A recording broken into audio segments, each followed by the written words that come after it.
A gente está dando uma pausa hoje no livro de Eclesiastes, como temos feito hoje, para falar mais especificamente sobre, claro, esse momento da Páscoa.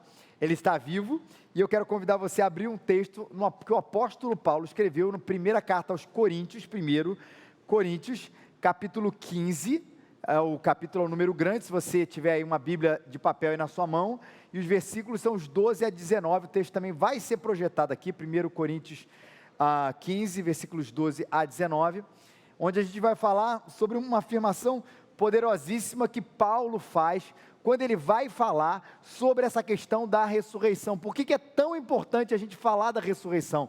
Não é apenas mágica, não é apenas um feito poderoso, claro que isso está incluído também, mas Paulo vai falar da importância disso para a nossa vida, para o nosso coração, para a nossa teologia, porque a ressurreição, a afirmação de que ele vive é tão fundamental assim para a nossa fé, para a nossa vida, e ele explica da seguinte maneira, 1 Coríntios 15, de 12 a 19, se Cristo está sendo pregado como ressurreto dentre os mortos, como dizem alguns dentre vós, que não há ressurreição dos mortos. Mas se não há ressurreição dos mortos, também Cristo não ressuscitou. Você pode ler comigo esse versículo? E se Cristo não ressuscitou, então a nossa pregação é inútil e também a vossa fé. Eu continuo. Assim somos também considerados falsas testemunhas de Deus, afirmando que ele ressuscitou a Cristo, a quem não ressuscitou, se de fato os mortos não ressuscitam. Porque se os mortos não ressuscitam, Cristo também não ressuscitou. E se Cristo não ressuscitou, a vossa fé é inútil e ainda estáis nos vossos pecados. Segura isso aí, Marcelo, volta. Vamos ler de novo esse. E se Cristo não ressuscitou, a vossa fé é inútil e ainda estáis nos vossos pecados. Logo, os que morreram em Cristo também estão perdidos. Vamos junto, 19 também. Se a nossa esperança em Cristo é apenas para esta vida, somos os mais dignos de compaixão entre todos os homens. Que coisa linda essa verdade que a Bíblia fala, especialmente quando a gente vai lembrar hoje dessa festa cristã, que a gente elenca aqui no nosso calendário, no calendário da vida, no calendário da nossa cultura, onde a gente relembra mais uma vez de um fato que na verdade a gente lembra e relembra todo domingo, mas hoje a gente tem esse toque especial, que é a verdade de que ele morreu e ressuscitou por nós, e a gente não pode dividir Jesus. Talvez você até diga, olha, eu não acredito muito na ressurreição de Jesus e na morte, na ressurreição. Para mim, como eu até falei aqui um pouquinho antes, ele foi preso ou ele foi morto por uma questão política, ele foi morto por uma intriga da oposição, a ressurreição é apenas a ressurreição metafórica da sua mensagem, eu não acredito muito nisso. O que eu gosto são os seus ditos, as suas frases, os seus ensinamentos, que de fato, quando a gente olha hoje para a nossa cultura, para esse Jesus aceito, entre muitas vezes, entre nós, o que as pessoas gostam é dessas frases, especialmente as frases que a gente concorda, que Jesus falou. Olha, quando Jesus falou para perdoar 70 vezes 7, não dá, que é um perdão infinito, não dá para a gente não gostar dessa frase. Quando Jesus fala para a gente amar o próximo, não dá para a gente não gostar dessa frase, ainda que a gente não consiga amar o próximo, como a gente gostaria que amasse. Quando Jesus fala que se a gente seria reconhecido pelo amor que tivéssemos uns com os outros, a gente se apaixona pela essa frase. Quando Jesus fala para a gente virar a outra face, especialmente quando fomos nós que demos o tapa, e a gente gosta da frase para dizer, ó, meu irmão, você vira a sua outra face para mim. A gente gosta do sermão do monte de Jesus, quando ele fala tanto a respeito da ética, quando ele fala a respeito dos pacificadores, quando ele fala a respeito dos humildes, quando ele fala a respeito dos pobres de espírito, quando ele fala a respeito de tanta coisa real e verdadeira, e a gente se apaixona, e realmente Jesus é uma pessoa integral. A gente precisa amar as suas frases, a gente precisa amar os seus ditos, a gente precisa amar os seus ensinamentos, mas nós não podemos deixar de lado esse outro fato, que o mesmo Jesus que fala para a gente perdoar, o mesmo Jesus que insiste para que a gente, o nosso coração insista a amar as pessoas, independente que elas são, é o mesmo Jesus que vai falar da sua morte, da ressurreição, como esse plano central. É interessante isso, a gente celebrou há pouco tempo o Natal, né? E claro, a gente sempre lembra disso, na nossa cultura o Natal é muito mais, na nossa cultura o Natal é muito mais importante do que a Páscoa, não é verdade? Não estou dizendo para a gente, para a sociedade hoje. Alguns não sabem disso, mas talvez você leia, você não vai encontrar o Natal, como a gente conta aqui, no Evangelho de João, você não vai encontrar ele no Evangelho de Marcos. Interessante isso, a gente fala tanto a respeito do Natal, mas nem Marcos registra, e nem João registra, não quer dizer que isso não seja uma coisa importante, mas não há um evangelho, Mateus, Marcos, Lucas e João, que não narre na sua perspectiva, mas ainda assim cheio de detalhes, cheio da sua teologia, quando vai falar da Via Crucis, quando vai falar desse Cristo que levou a sua cruz, de que morreu por nós e de que ressuscitou pelos nossos pecados, isso mostra como esse é um elemento tão central na nossa fé. Alguns teólogos ao longo do tempo, inclusive falaram, não que eu concorde com essa realidade, porque veja, eu entendo que é uma questão global a respeito de Jesus, que fala que tudo o que acontece antes da morte e ressurreição de Jesus é um prelúdio. Estou explicando isso, mas o ápice da história é esse. Tudo é importante, é claro, mas sem Cristo, sem a sua morte e sua ressurreição, sim, e isso é verdade. Isso, nada das outras coisas fariam tanto sentido, e Paulo vai argumentar isso aqui. Se Cristo não ressuscitou, a vossa fé é inútil, e vocês estão ainda nos seus pecados.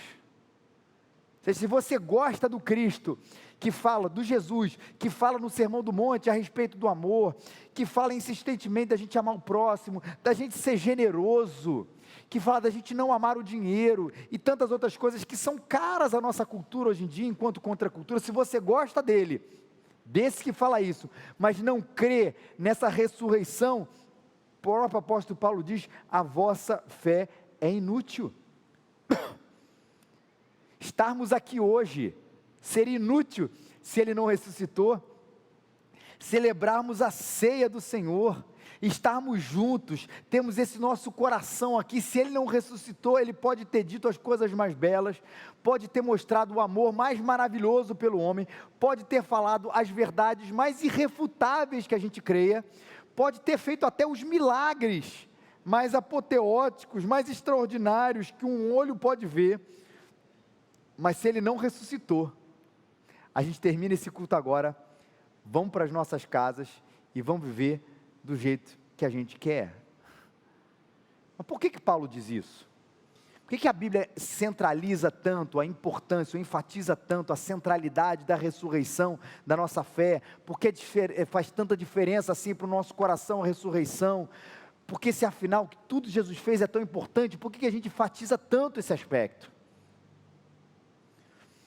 Quando Paulo escreve isso para uma igreja, que é uma igreja que se reunia na cidade de Corinto, por isso que a gente fala 1 Coríntios, né? Quando a gente fala Romanos, é porque é uma igreja que se reunia nessa cidade, de Corinto, de Roma, na Galácia, enfim, ele está se direcionando aquilo, e muitas vezes quando a gente vê Paulo se direcionando para aquele contexto, é porque tinham realidades que eram um pouco diferentes, né? Como se ele fosse falar para o pessoal do Rio, se fosse falar para o pessoal da China, se fosse falar para o pessoal da África do Sul, são contextos diferentes, ainda que o evangelho ali permanecesse com uma realidade, mas com aplicação mais diversa, e alguns comentaristas acreditam que a igreja de Corinto, aquele contexto cultural, tinha uma concepção, né, de que a alma, ela era de fato imortal, mas que o corpo, ele não ressuscitaria.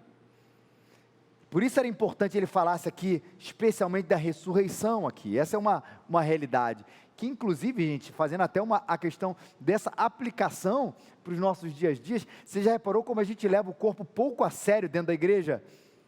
Que a gente fala muito mais de alma, de coração. Quando a gente fala coração, deveria falar da totalidade do ser humano, mas a questão do corpo, não apenas da saúde, mas de como matéria de fato criada por Deus, né? A gente fala isso com pouca importância, e Paulo vai discutir também em Coríntios, que um dia a gente vai ressuscitar corporeamente, com o corpo, como ele fala, glorificado, mas não vai ser um bando de alma penada no céu não, tá, gente? Vai ser um corpo glorificado, vivendo numa nova terra. A importância, inclusive, dessa matéria, criada por Deus, mas na ressurreição, na última grande ressurreição, refeita por Deus, mas a importância daquilo de que Deus criou todas essas coisas. E aí aquilo era importante falar da ressurreição para aquele povo que acreditava muito pouco a respeito da ressurreição do corpo, falava mais da alma. Mas Paulo vai falar sobre outra coisa também. Ele vai falar sobre o testemunho dele. Paulo primeiramente argumenta sobre a questão da ressurreição, quando ele vai falar, gente, olha, teve um monte de testemunha vendo isso tudo. Se você ver depois os versículos 4 e 8, ele fala, ó, Jesus apareceu a Cefas, aos apóstolos. Ele vai falar da historicidade, diz depois de mais de 500 irmãos, de uma só vez, grande parte está vivo, que pode confirmar, a Tiago, a próprio Paulo, ainda que seja de maneira diferente, Jesus aparece. E Paulo está querendo dizer assim, gente, existe um testemunho histórico, real, de gente que você pode vir aqui, confirmar, perguntar, e que falou assim, olha, ele de fato ressuscitou. E quando Paulo vai argumentar sobre algumas pessoas que falavam não ressuscitou, é até uma indignação no coração dele, na vida dele, assim, gente, como é que alguém pode negar um negócio que aconteceu há pouco tempo? Que fulano viu, que ciclano viu, que Beltrano viu, ele está aqui, pergunta para ele. É estranho, né? Ninguém diz assim, não, gente, a igreja Raízes nunca se reuniu no Hotel Novo Mundo. Isso é mentira. Isso é um factoide criado pelo Ramon e pela Carol. Pô, mas gente, aqui um monte de gente teve. Não, isso é mentira, gente, isso nunca aconteceu. Você imagina alguém um dia fazer uma afirmação como essa, ou se daqui a alguns anos a gente se mudar daqui, não, a igreja nunca se reuniu na Marquês de Abrantes 88, não, você nunca esteve nesse culto, mas eu estava do lado dele, ele estava assim presente, tem foto, tem registro, naquela época não tinha foto, mas tem o registro, e Paulo vai falar sobre essa indignação, de negar um fato histórico testemunhado por tanta gente, não é uma alucinação, é algo concreto, real, palpável. Quem é o personagem que a gente sempre lembra também na Páscoa, quando vai falar sobre essa concretude, inclusive do corpo de Jesus? Lembra de Tomé? Famoso, a gente brinca a história do ver para crer, não é bem isso a história ali, mas o fato é que aquilo não era uma oscilação e Tomé tocou no corpo de Jesus Cristo. E Paulo fala assim, olha, a primeira coisa, você está fazendo um fato histórico real, presenciado por muita gente, está fazendo todo mundo aqui mentiroso. Mas Paulo diz, se isso é verdade, nós permanecemos nos nossos pecados. E aí, ele vai falar a respeito da questão do sacrifício. A gente leu, inclusive, quando ele vai falar o texto de Paulo, quando vai falar os Romanos, que ele fala que Cristo morreu pelos nossos pecados, para a nossa salvação, e a ressurreição garante a nossa própria salvação, a nossa própria justificação. Como um fato de que a morte é o sacrifício pelos nossos pecados, e a ressurreição é a testificação de que o sacrifício de Jesus foi aceito pelo Pai. Essa é a realidade. A vitória sobre a morte, de que ele não morreu e morreu, mas de que ele realmente se entregou, Deus aceitou o sacrifício, e a obra de Jesus na cruz foi absolutamente completa. Veja, é um fato histórico, gente, como é que você vai negar uma coisa que aconteceu e muita gente viu? E segundo, esse fato teológico, tão testemunhado lá desde o Antigo Testamento, e Paulo vai fazer toda a teologia em cima disso. A verdade é que esse sacrifício foi aceito por Deus, e a evidência disso para os nossos olhos, a realidade concreta para os nossos olhos, é que houve a ressurreição, o trabalho foi completo, por final, Deus aceitou o sacrifício de Jesus Cristo, em Cristo, o nosso próprio sacrifício ali naquela cruz. Terceiro, queridos e minhas queridas, é a evidência, inclusive, da divindade de Jesus. Portanto, tudo que ele disse não é uma verdade. Tudo que Jesus disse é a verdade, porque ninguém se ressuscita. E isso é uma coisa importante para os nossos corações, onde a gente é tão, o tempo inteiro, cercado por filosofias, a gente é cercado por visões de mundo, a gente é cercado por ditos e verdades, onde às vezes a gente mesmo, vai me dizer, isso acontece no nosso coração, questiona certas coisas a respeito do que Jesus disse, e a gente fica com aquele coração embaraçado diante disso, ou dividido diante disso, daquilo, e a gente vai lembrar da ressurreição, e vai lembrar que Ele é Deus, a respeito da sua própria divindade. Portanto, se Ele fala, é o Pai que fala, é o Filho que fala, é o Espírito Santo que fala, é essa unidade que fala, e se essa unidade fala, essa trindade que fala, perdão irmãos, melhor dizendo, essa é a verdade para o nosso próprio coração.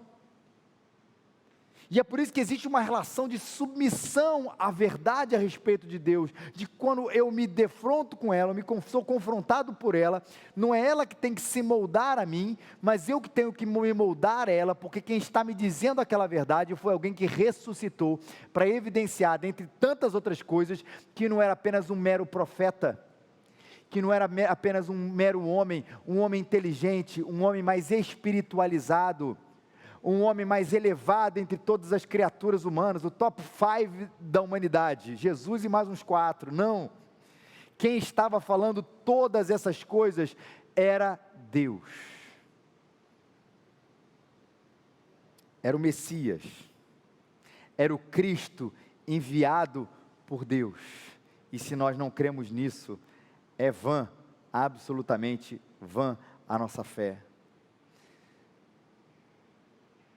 Se nós, os vivos, não cremos nisso, nós somos os mais dignos de compaixão de todos os homens. Eu amo a versão, talvez mais conhecida de todos nós, porque parece que enfatiza mais essa coisa terrível, quando fala que nós somos os mais infelizes de todos os homens, se não acreditamos que Cristo ressuscitou por nós.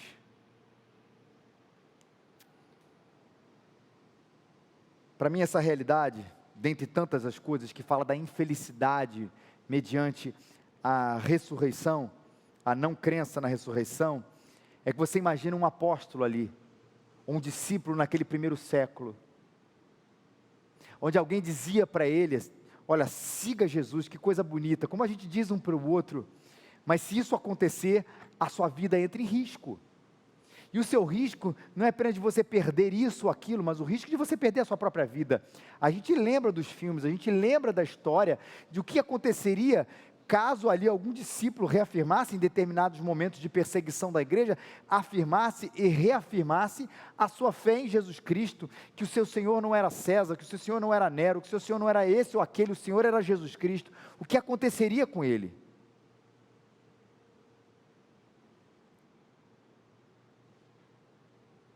E ele não podia dar a sua vida, e eu não quero dar a minha vida, apenas para uma filosofia bacana. Ela serve para mim, a filosofia bacana, ela serve para mim, enquanto ela serve para mim, não é verdade? Nesse contexto aqui é legal, naquele contexto é bom, mas se eu passar por isso, aquilo já não serve. É assim que a gente trata muitas vezes as coisas, mas a verdade aqui, que a respeito do Evangelho, de que Cristo Jesus morreu e ressuscitou, tudo que Ele fala é verdade, não é apenas alguma coisa que se encaixe em certos momentos da nossa vida, ela muda a nossa vida por completo, e faz a gente viver e morrer por ela. Aí você imagina aqueles homens e aquelas mulheres naqueles primeiros dias, aquelas primeiras caminhadas da fé cristã. Eu posso morrer, eu devo morrer, e alguns já lembravam, eu vou morrer por isso. Mas o que nesse momento motivava, e era o coração deles ali, como promessa, não é apenas a motivação como a gente enxerga hoje, a promessa que fazia com que eles permanecessem firmes naquele caminho. Não era apenas porque se eu amasse o meu próximo, isso ia ser bom para a humanidade, eu não quero morrer por isso. Não é apenas que se eu perdoasse o meu próximo, aquilo ia me fazer bem existencialmente. Eu não quero morrer por essa verdade. E os apóstolos, discípulos ali, aquela primeira geração, tinha essa clareza muito certa no seu coração, de que se eu morrer, se eu viver aprisionado, e é literal gente, aprisionado por causa do Evangelho, como aconteceu com o apóstolo Paulo, não como uma ideia metafísica, uma possibilidade, mas se eu viver a minha vida preso, esbofeteado, chicoteado, desprezado, passando frio, fome, o que for por causa do Evangelho, o que eu vou ter uma certeza? De que um dia, como Ele ressuscitou, eu também ressuscitarei. De que de fato as coisas nesse mundo podem ser, como o próprio livro de Eclesiastes fala, extremamente agradáveis para a gente, e não há problema em ter prazer nas coisas que Deus quer que a gente tenha prazer, como a gente tem trabalhado no livro inteiro. Mas se todas essas coisas forem ser perdidas de mim, e não me restar mais absolutamente nada, eu vou lembrar, e essa era a concepção aqui de muito dessa primeira geração, eu vou lembrar de que um dia eu ressuscitarei, de que um dia esse pequeno peso de tribulação, como diz o apóstolo Paulo aqui, não vai ser nada comparada à glória que Deus está preparado para mim,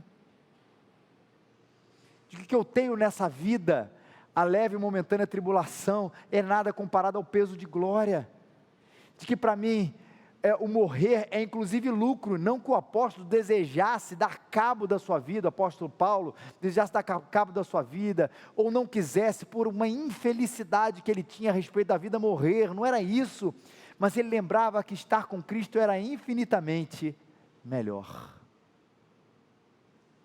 E por quê? Porque não era um Deus morto, não era um grande filósofo, não era um grande humanitário, que um dia disse coisas boas e que hoje pode ser encontrado em qualquer cemitério ou pode ser lido em qualquer livro que tem por aí. Não é isso. É o Senhor da vida, o Deus dos deuses, o Senhor dos senhores, o Rei dos reis, cujo túmulo está vazio, porque Ele está vivo. E como Ele está vivo, nós um dia também estaremos com Ele, se nós não cremos nessa realidade. Estamos vivendo como cristãos, com a palavra do apóstolo Paulo, se nós não cremos nessa realidade, nós somos os mais infelizes de todos os homens. Para que tanta renúncia? Para que tanto tempo tentando fazer o bem ou aqui ou ali? Para que vir tanto à igreja? Coisa parecida fazemos, como o apóstolo Paulo diz lá, né, numa crítica: comamos e bebamos, porque amanhã morreremos. Mas se a realidade da ressurreição é verdadeira, é real, tudo aqui, por mais que seja bom, é passageiro, passará, mas a eternidade é a grande realidade preparada para nós. Por isso nós cremos e amamos a ressurreição. A nossa esperança, e aqui eu já termino, não está depositada num Salvador, que tem uma boa oratória, que tem bons argumentos, não é numa realidade de um homem que tem uma estética bonita na sua fala, mas no Deus que se fez homem, que no terceiro dia ressuscitou, para mostrar que o que Ele fala é verdade, para nos lembrar e nos falar e dizer que o sacrifício pelos nossos pecados foi aceito pelo Pai, para nos lembrar de que nesse sacrifício que foi feito nós fomos extremamente amados e extremamente perdoados, e para nos lembrar que tudo aqui pode dar errado, de que a nossa renúncia aqui vale a pena, de que o nosso sofrimento pelo Evangelho, sim, ele vale a pena, porque o nosso plano de vida não está circunscrito apenas a essa realidade, senão nós seríamos os mais infelizes de todos os homens, mas nós esperamos com esperança, com ardente esperança, de que como Ele ressuscitou, porque Ele está vivo, nós um dia ressuscitaremos com Ele, num novo corpo, numa nova terra, num novo céus, para a glória do Seu nome.